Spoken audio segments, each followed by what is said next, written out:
¿Qué tal? ¿Cómo están? Muy buenas noches. Gracias por su sintonía. Gracias por acompañarnos en Debate. Soy Eduardo Arévalo. Esta noche tenemos el gusto de recibir en los estudios al licenciado Rodolfo Salazar, presidente y CEO de Kudox Grow Marketing. Bienvenido. ¿Cómo estás? Gracias por acompañarnos. Es un gusto estar aquí con ustedes y siempre hablando de temas interesantes sobre tecnología, sobre nuevas formas de uso de Internet y bueno, y qué más ahora de inteligencia artificial.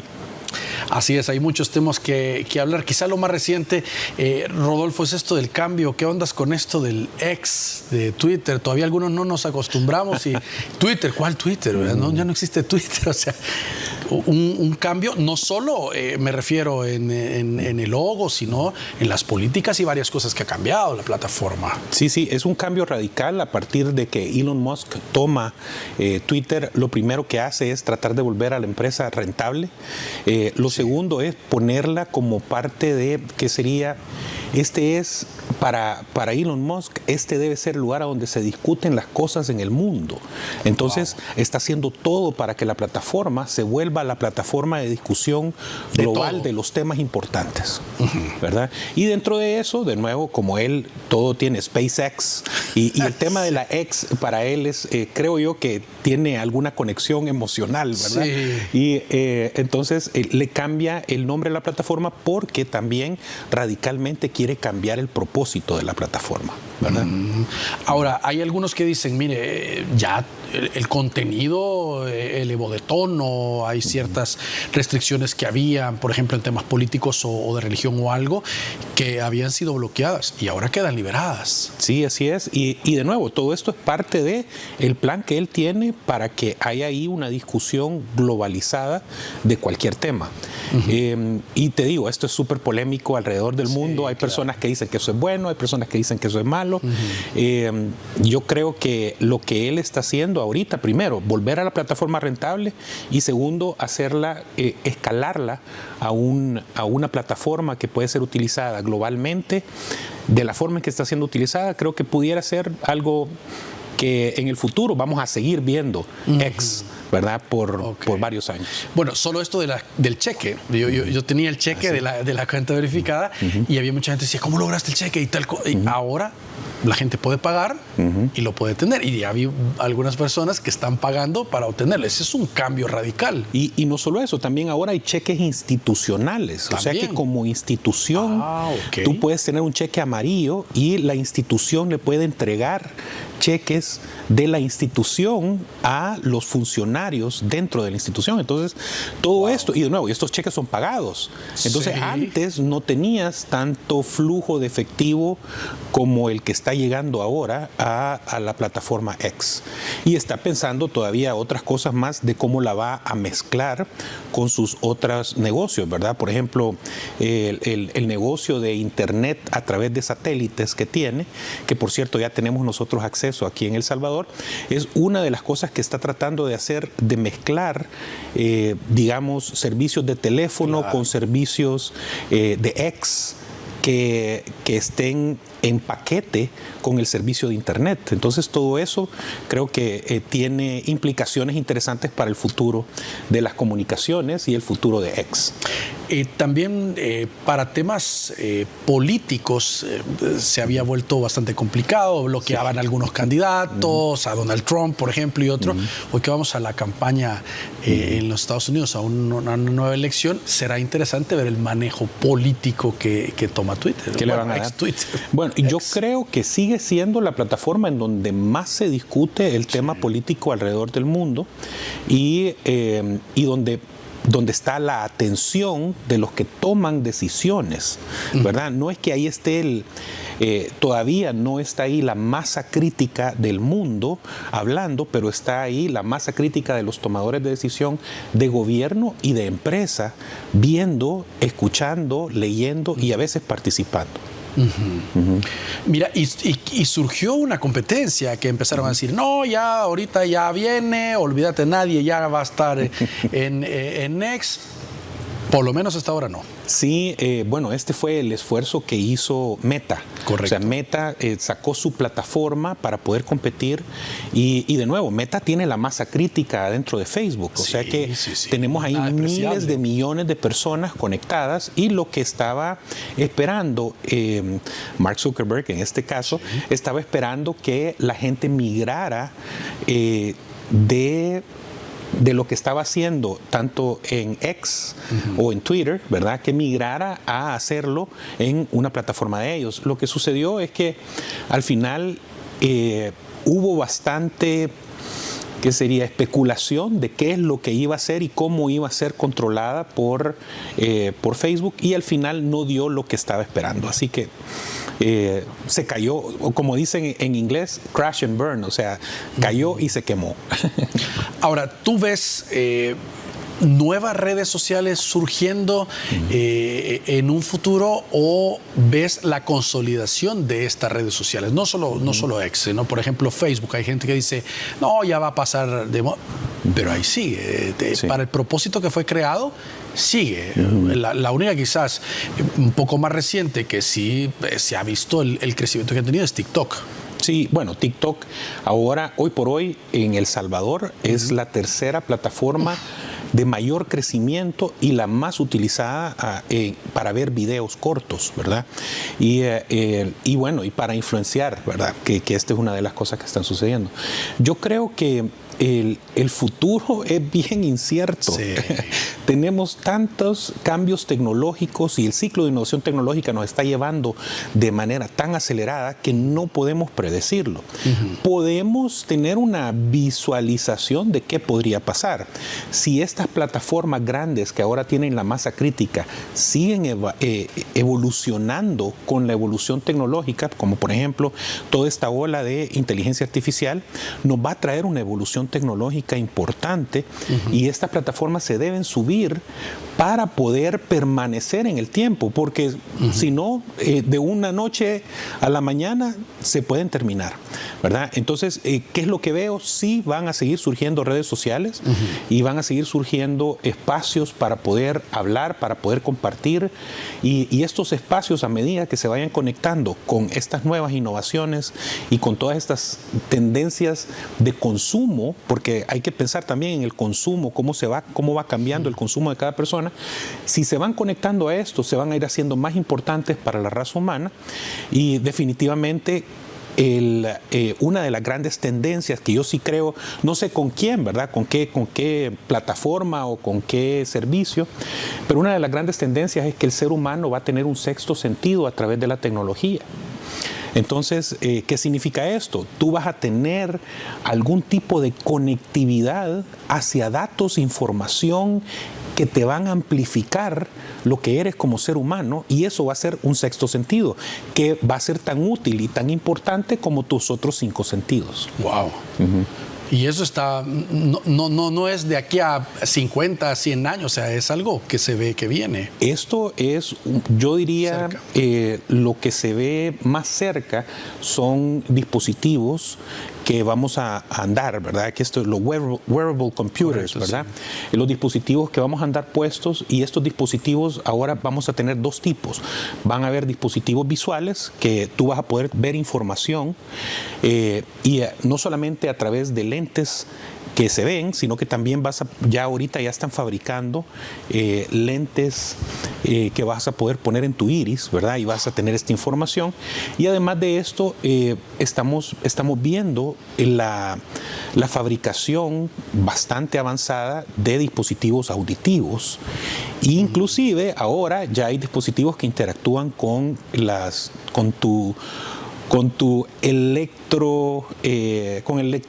electromagnetismo que tu cerebro genera. Entonces, el electromagnetismo envía información y además puede captar información, y hay estudios ya, por ejemplo, hace 2 meses, a mí me dejó sorprendido, la Universidad de Texas, de Houston, lo que hizo un experimento en el que pudo leer, a través de un TAC, pudo leer los pensamientos de una persona.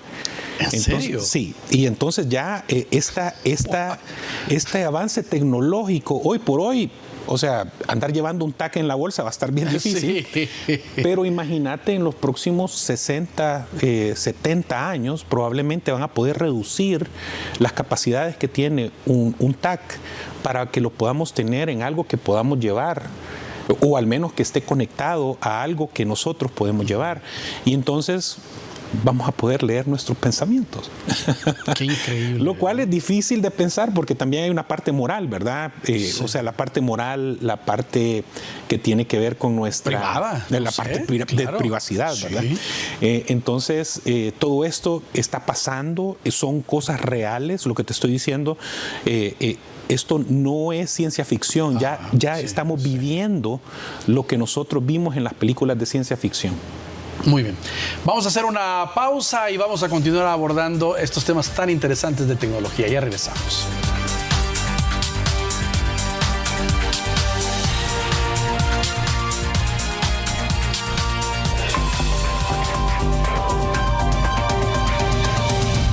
Muy bien, gracias por continuar con nosotros. Rodolfo, es que ahora va avanzando tanto esto en cuanto a la inteligencia artificial. Hay gente que de verdad tiene mucho temor. Yo he escuchado mucha gente que dice, es que vamos a perder los empleos, es que vamos a perder la privacidad, es que tanta cosa que después ya no vamos a ver lo que es cierto y lo que no es cierto, pero es una tendencia que va. Es decir, sí. O aprendes o es un tren que te va a pasar llevando. Sí, yo creo que en estos momentos todavía se está definiendo mucho, pero hay cosas que sí van a pasar porque esa es la tendencia. Dentro de los estudios que se han hecho, se ha pensado de que alrededor del mundo se podría perder el 30% de los empleos, ¿verdad? Sí. Y esto, entre más avanzada es la civilización o entre más avanzado es el país, lo que vamos a tener es que van a haber más empleos que se van a perder porque va a haber más implementación. Pero entre menos avanzado, por ejemplo, en países como nosotros, probablemente no va a ser el 30%, pero sí el 20% de los empleos que se van a ver afectados directamente por el tema de la inteligencia artificial. Ahora, el tema es, a mí me gusta pensar que la inteligencia artificial lo que hace es potenciar al ser humano, no sustituirlo. Correcto. ¿Verdad? Y entonces creo que el pensamiento para los televidentes, yo les recomendaría, busquen cómo van a amplificar lo que ustedes hacen, cómo ustedes van a transformar lo que hacen a través de inteligencia artificial para poder pasar la ola en donde muchas de las cosas que hacemos se van a volver fáciles de sustituir por inteligencia artificial. Y hay un componente bien interesante que me gusta decirle a las personas. Piensen en que lo conveniente, lo estándar, va a ser sustituido. O sea que si tu trabajo es estándar, ¿verdad? Si es mediocre, tienes que comenzar a buscar formas de cómo pasar a ser wow, o cómo pasar a ser esa diferencia que hace entre la sustitución matemática de lo que haces a una sustitución humana de lo que haces. Creo que en esa parte lo importante es pensar en cómo puedo dar intencionalidad, propósito, cómo puedo conectar a través de la parte emocional, y eso se va a hacer más importante en el futuro. No, y esto se ve en las profesiones, en los oficios. Por ejemplo, a esta altura del partido, que digas que sos técnico en reparación de máquinas de escribir, tu conocimiento quedó obsoleto hace mucho tiempo. Claro, entonces, así va a ir, solo que ahora no vas a esperar 10, 15 años para ver ese cambio de profesiones incluso que van a quedar obsoletas. Sí, así es. Y bueno, todos los cambios tecnológicos han traído estas olas de pérdidas de empleos, pero además traen olas de creación de nuevos empleos y nuevas formas de emplear al ser humano. Entonces, lo que tenemos es que estar atentos a toda esta nueva creación de estas nuevas economías que están viniendo a nosotros. Una de las cosas interesantes, por ejemplo, ahora se habla de la web 2.0 y la web 3.0, ¿verdad? Sí.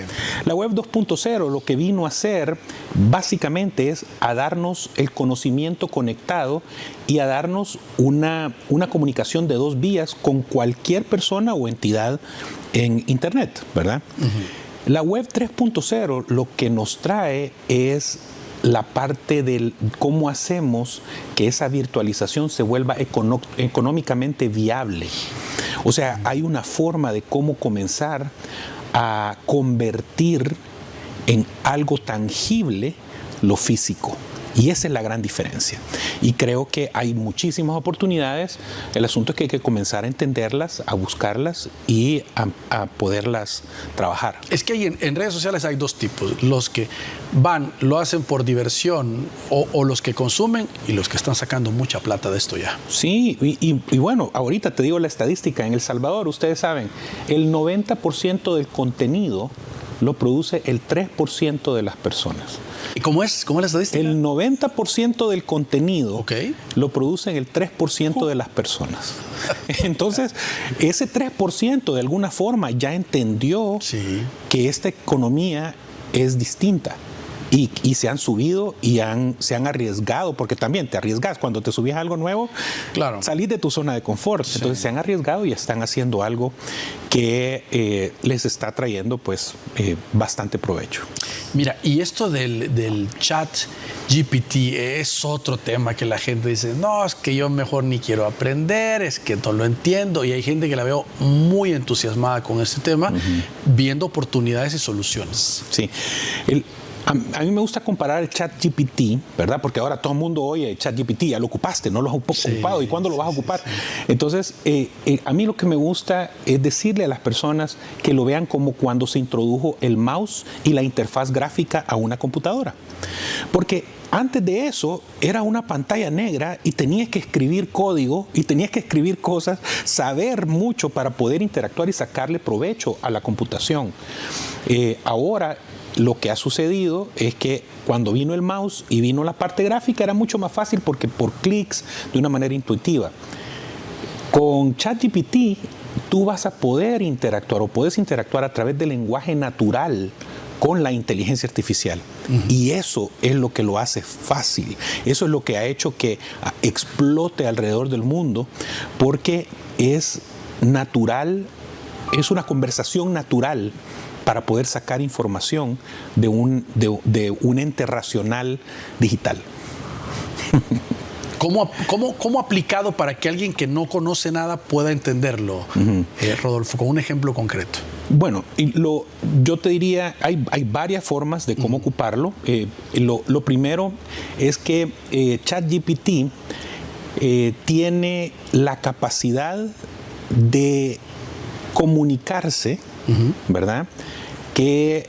Comunicarse a través del lenguaje con los humanos de una manera como lo pudieran hacer el 2% de los humanos alrededor del mundo con esas capacidades. Entonces, ¿qué es? Es como que tú puedas ir y preguntarle a ese 2% que maneja muy bien el lenguaje y que puede trasladar contenidos a través del lenguaje, es decirle cómo escribo esto, cómo hago esto. Ese es lo primero, lo más básico.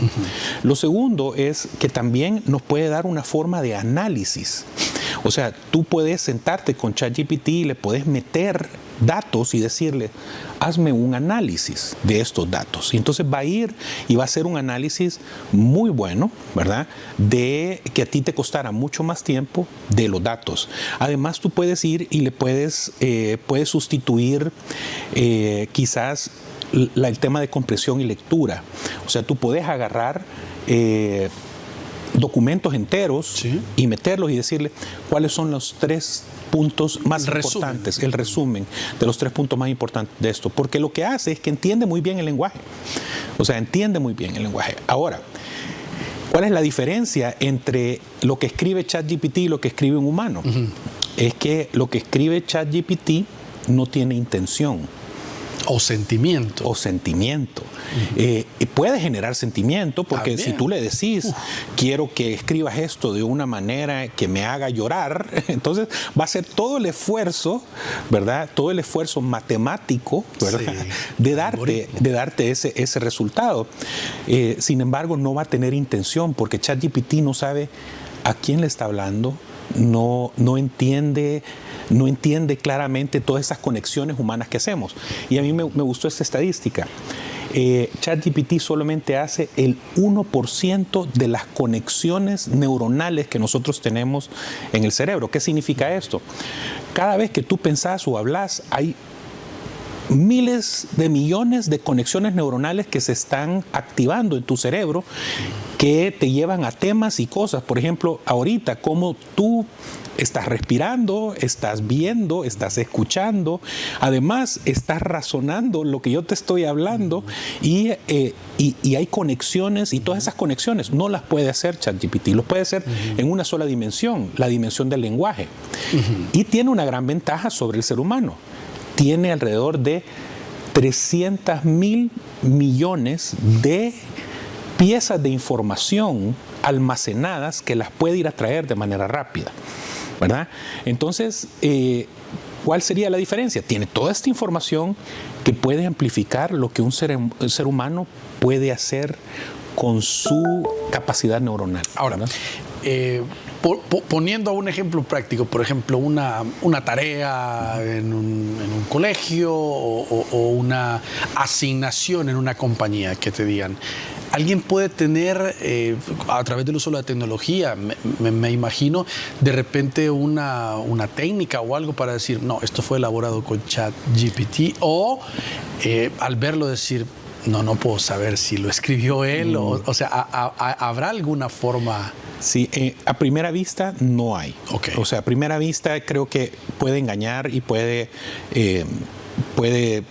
pasar por ser humano, pero con la misma tecnología te puede hacer el análisis, ¿verdad? Y ¿qué es lo que hace?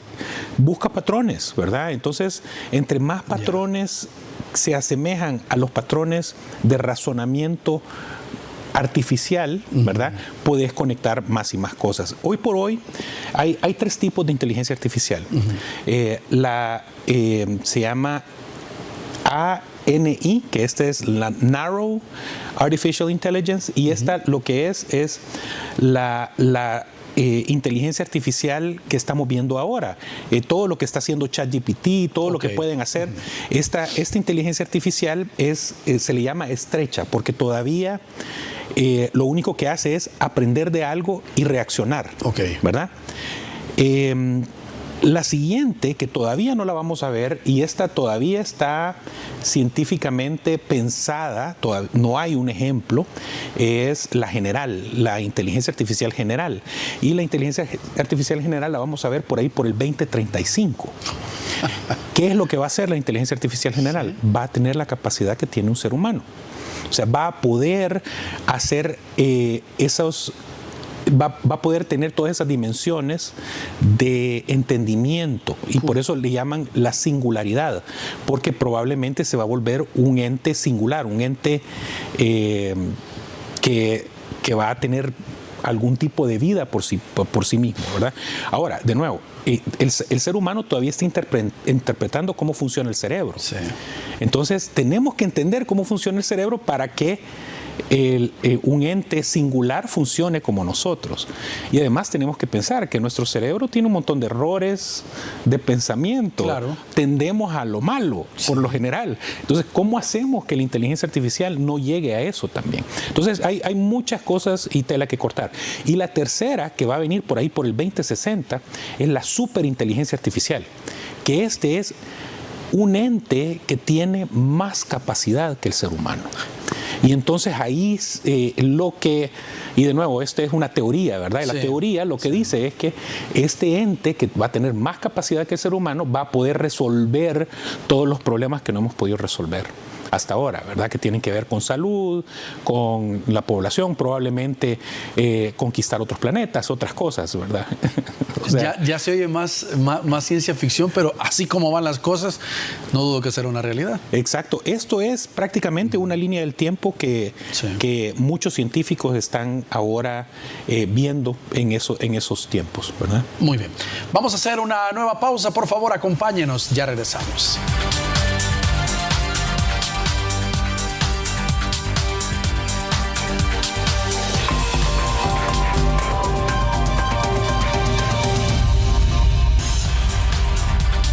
Muy bien, gracias por continuar con nosotros. Rodolfo, tú has tenido una actividad este día, una actividad muy, muy interesante donde has dado a conocer a través de State of Digital una serie de mediciones y patrones de cómo nos encontramos no solo en El Salvador, sino a nivel también regional. La última vez me recuerdo, viniste y también hicimos un análisis pues, de esas estadísticas también de los patrones, consumo y todo, y cómo es el manejo que se está dando en redes sociales. Sí, este es State of Digital, este es un estudio que se ha hecho por 5 años. Nosotros como Kudox lo hemos apoyado por todo este tiempo, y el evento que se dio ahora fue la comunicación del estudio. Y este estudio tiene un giro interesante porque ahora le metimos un componente de antropología digital.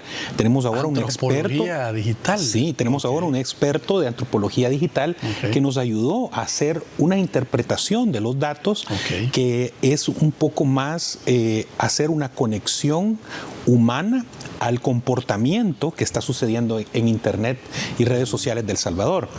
Y hay como 3 conclusiones bien interesantes, ¿verdad? Lo primero, el uso de Internet se está trasladando a la noche, ¿verdad? No significa que se va a acabar en la mañana y en la tarde, sino que hay muchas más personas usando el Internet en la noche. Y esto tiene sentido en el momento de descanso de la gente, o que podrá tener una conexión sin estar gastando sus datos, me imagino yo, no sé. Ahora te cuento qué es lo que sucede. Ese uso de Internet se está trasladando al Connected Television, a la televisión conectada y al streaming, a todo lo que es streaming de audio y de video. Y lo que tú llegabas a hacer a la casa, comes y encendes el televisor, o comes y encendes tu audio. Entonces ahora lo que está sucediendo es que comen y van a conectarse, ¿verdad? A conectarse a dispositivos. Lo segundo que es interesante, bueno, eso es súper interesante, porque lo que pasa es que el consumo está comenzando a cambiar, ¿verdad? Y esto hay que estudiarlo y hay que verlo también como empresas y marcas, que cómo va a afectar a mi consumidor en específico. Sí. Lo segundo es que lo que pasó en pandemia nos trajo 10 años hacia adelante, y ahorita que ya no estamos en pandemia, se ha comprimido otra vez y estamos regresando a otros hábitos, ¿verdad? Pero los hábitos de conectividad permanecieron y nos están llevando a una realidad conectada, en donde ya hago compras en Internet, ¿verdad? En donde hago compras en Internet todos los meses, ¿verdad? En donde uso carteras virtuales, ¿verdad? Donde uso aplicaciones para hacer citas, ¿verdad? O para poder conocer personas en Internet. Entonces todo esto ¿Ha crecido esto? Ha crecido. Ha crecido, por ejemplo, el tema de las personas que usan aplicaciones para hacer algún tipo de cita o para conocer personas en Internet. Estamos hablando que hay 350,000 salvadoreños que usan ya una aplicación de citas. 350,000. Siendo Tinder la aplicación que más utilizan, ¿verdad? Y no solo eso, los salvadoreños, según la estadística, y nosotros hemos triangulado, son más de 4.4 millones de salvadoreños. Hay gente que nos lleva hasta 5 millones de salvadoreños conectados, ¿verdad?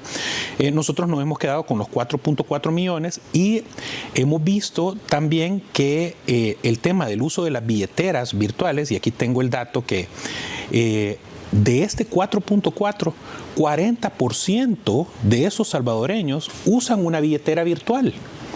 Y esto estamos hablando de cualquiera de las billeteras como Cash o PayPal o las de los bancos como New y todas estas, Chivo Wallet, Binance, todas estas billeteras virtuales, 40% tienen una, ¿verdad? Tienen una y la usan o la han usado. Entonces esto también nos da un consumidor de Internet avanzado, ¿verdad? Sí, que está haciendo compras con ellos, ¿no? Que está haciendo compras online. Con ellos online y offline, ¿verdad? Porque la billetera virtual la puedes ocupar en lugares físicos. Es cierto.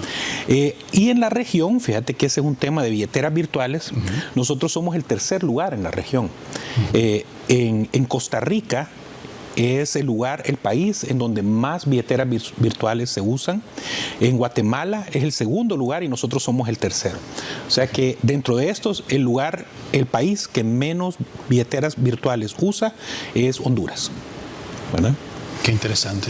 Sí, creo yo que esta era la segunda. Y la tercera, que creo que también es interesante, es que veamos que el consumo de información está siendo dirigido hacia todos los influencers. O sea, personas comunicando con personas haciendo contenido para otras personas. Es como el lugar premiado por Internet para poder ir a traer la información, ¿verdad? Se están nutriendo de información con ellos. Sí, exacto. ¿Pero qué tipo de información? Y aquí viene otro de los grandes descubrimientos del estudio, es que la gente está buscando entretenerse.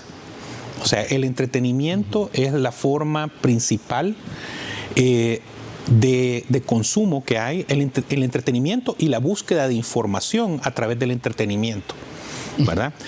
Más o menos 70% de las personas usan el Internet como entretenimiento. Ahora, veía aquí unos datos del estudio. Decía, sí, aquí está, el 84% de personas utiliza el Internet como fuente de entretenimiento y decía 3 de cada 10 centroamericanos utilizan las redes sociales para ver video también. Sí, esa es la otra cosa, que los videos, tanto videos cortos como videos largos, se están volviendo la característica más importante del consumo en el usuario. El usuario está buscando videos, está buscando algo multimedia para poder interactuar. Mira, pero digamos, entendía también que el consumo de videos ahora debe de ser algo más concreto, más corto y más práctico.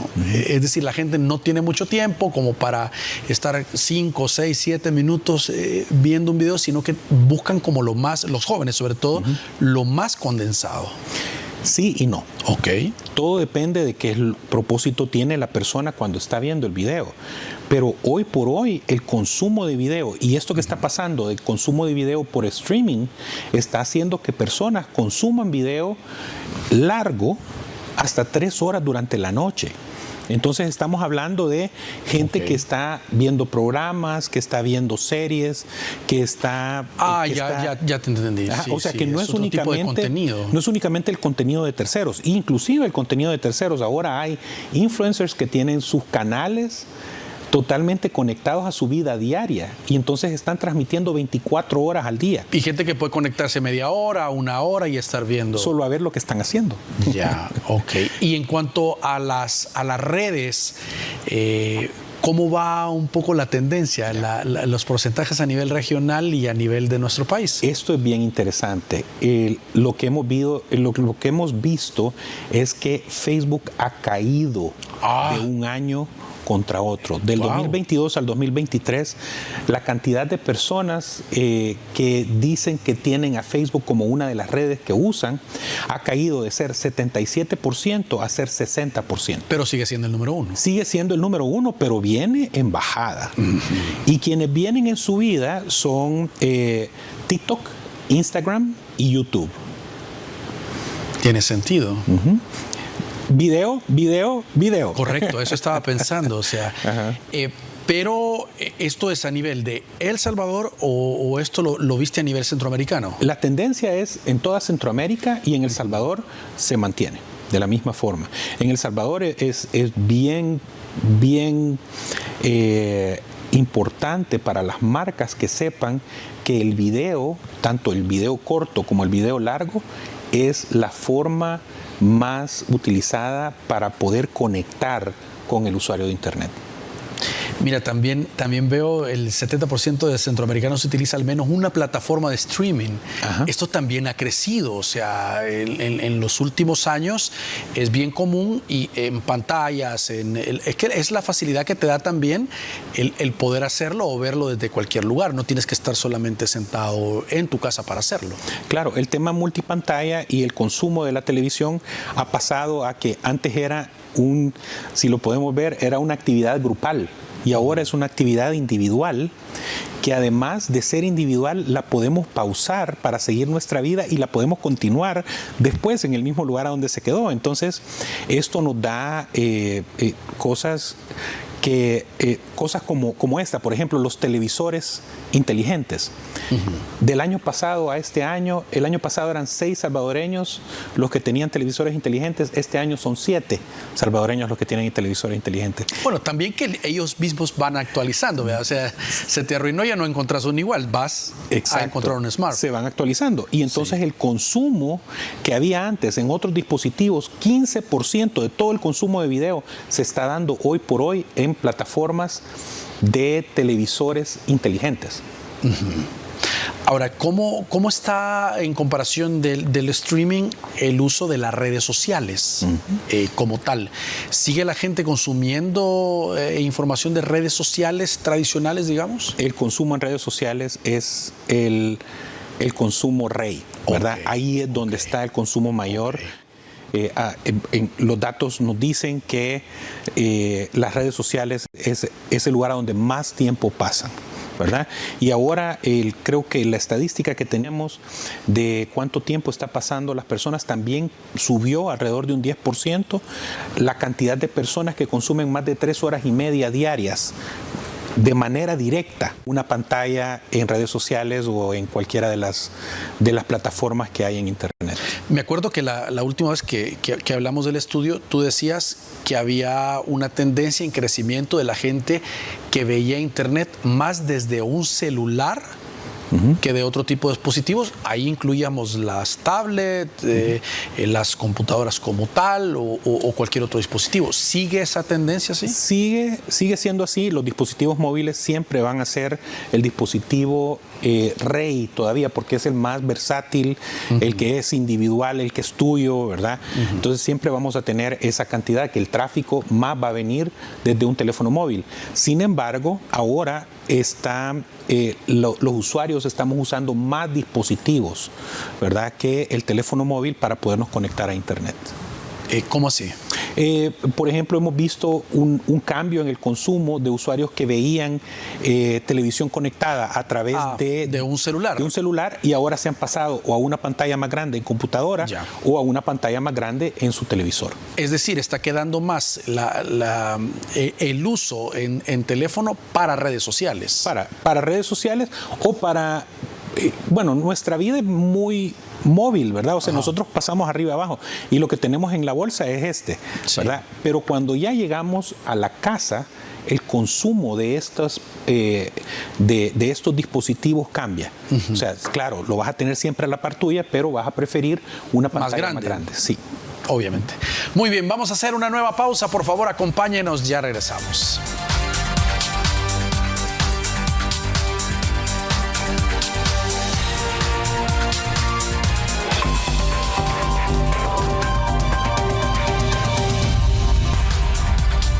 Muy bien, gracias por continuar con nosotros.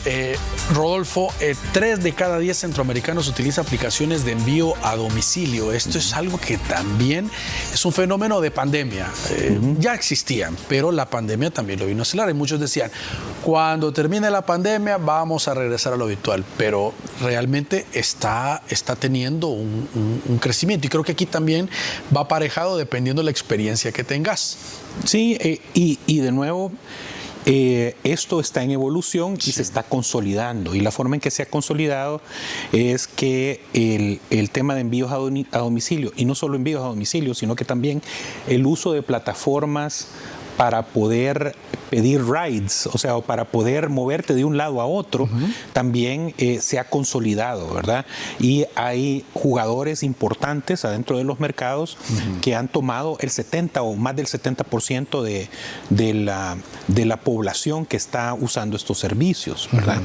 Y además, una de las cosas que es importante ver, que el salvadoreño, el 60% de los salvadoreños que están en Internet compran al menos una vez en Internet, y más o menos gastan entre 10 y 50 dólares al mes. Exacto.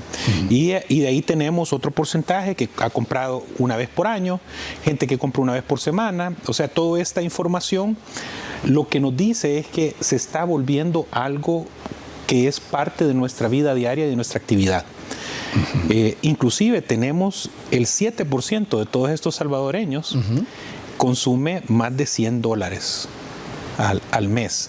Si hacemos un cálculo, ¿cuánto dinero hay en Internet en El Salvador hoy? Circulando, comprando y vendiendo. 111 millones de dólares al mes. 111 millones. Por ahí, si hacemos el cálculo en base a estas estadísticas que estamos hablando. También lo que he notado es mucha transacción del lado de la banca. Que la gente, por ejemplo, iba por un recibo de 5, 20 dólares a hacer la gran cola. Hoy ya lo ven como de lo más natural hacer un pago en línea también, que era algo que la gente tenía un poco de resistencia por el dinero, que no se pudiera, o cómo guardabas el tema de la factura, que no te iba sellada o algo. La gente ya está quitando un poco al miedo, y eso se puede ver también en los diferentes lugares, pues ya no están tan llenos como antes. Sí, y te digo, lo que viene ahora con el cambio que está haciendo el Ministerio de Hacienda hacia la factura electrónica, vamos a ver otro cambio gigantesco en el uso de Internet para poder hacer facturación, y eso mismo te va a abrir otra cantidad de usuarios con billeteras virtuales y con personas que van a sentirse más cómodas a hacer este tipo de compras. Ahora, esto, digamos, en la movilización también, ayer nada menos abordábamos otro tema, hablamos de tema de transporte, nos acompañan representantes del sector, y ellos nos decían, mire, ha crecido increíblemente la cantidad de salvadoreños que están moviendo a través de las plataformas, decía. Y ese es otro tema también, uno lo puede ver como mucha gente, hasta en el tema de transporte, lo hace a través de aplicaciones. El 44% de los salvadoreños están usando 44%. Aplicaciones de estas, bueno, y hay un ganador claro, ¿verdad? Ahí que tiene más del 70% de este mercado. Bueno. Y esa es una tendencia que va al alza. Creemos que primero se consolida, ¿verdad? Y que se consolide significa que esto ya no va a bajar, que lo único que va a hacer es que va a seguir subiendo, y año contra año está creciendo, pero no está creciendo en números tan grandes, ¿verdad?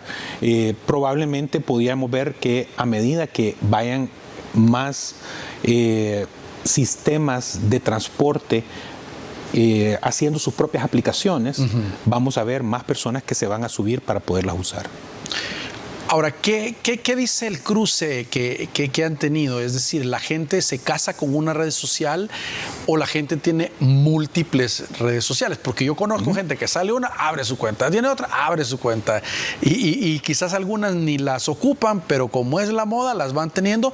¿O qué dice la data? De repente hay gente que usa una, dos o tres lo más, y ya estuvo. El promedio del salvadoreño es 4 redes sociales. O sea que tenés 4 redes sociales activas en las que tú también estás interactuando, ¿verdad? Y estas 4, las más importantes son Facebook, Instagram, TikTok y YouTube, ¿verdad?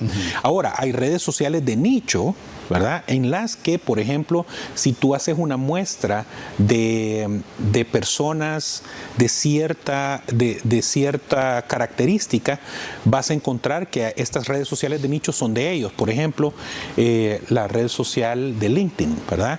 Sí. Ahora, la red social de LinkedIn se ha vuelto un lugar de comunicación entre profesionales y empresas. Y solo están ellos, ¿verdad? Claro, y es más pequeña la masa crítica, pero es una masa crítica muy importante que tiene también un poder adquisitivo importante.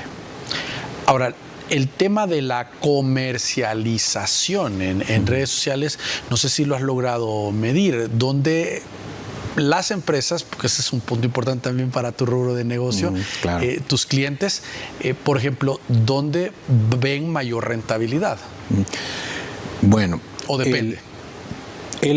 La diferencia es esta, es que con Internet y con redes sociales tú puedes tener datos que son más concretos, que te pueden llevar a entender cuál es tu retorno de inversión. Okay.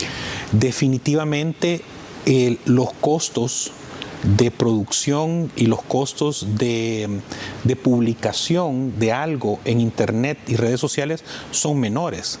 Pero tenés que hacerlo de una manera muy bien hecha, y a medida que hay más y más empresas haciendo estos esfuerzos en redes sociales e Internet, tiene que ser más sofisticada tu forma de llegarle a la gente, entender mejor al consumidor, entender mejor cómo vas a dividir audiencias, en qué lugares vas a dirigir tus canales de comunicación, etcétera.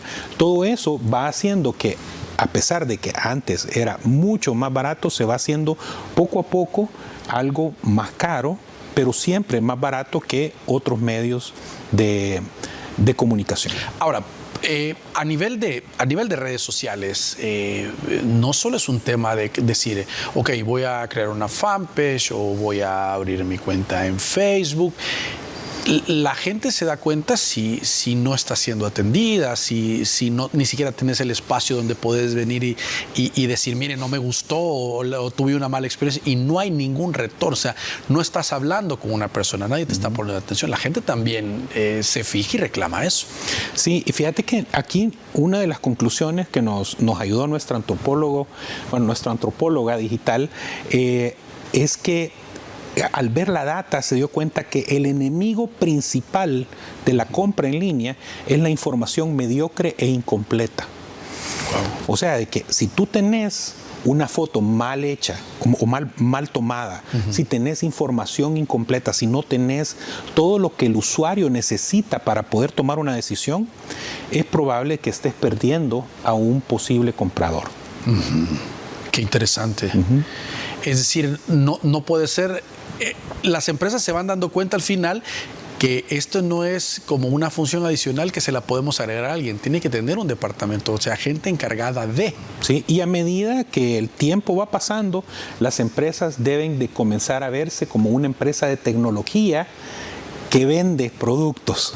Okay. O sea, que la transformación tiene que ir hacia allá, tiene que ir hacia que tu principal rubro es entender la tecnología y poderte comunicar muy bien a través de ella. Imagínate que otra estadística que te va a resonar muy bien también en esto es que 81% de los salvadoreños consultan antes de hacer una compra en Internet y en redes sociales. 81% de los salvadoreños. O sea que si tú no tenés tu presencia bien consolidada, tu reputación digital bien fina, tú probablemente en esa búsqueda vas a perder un cliente. Muy bien. Rodolfo, muy interesante este estudio. Vamos a estar pendientes de lo que genere también la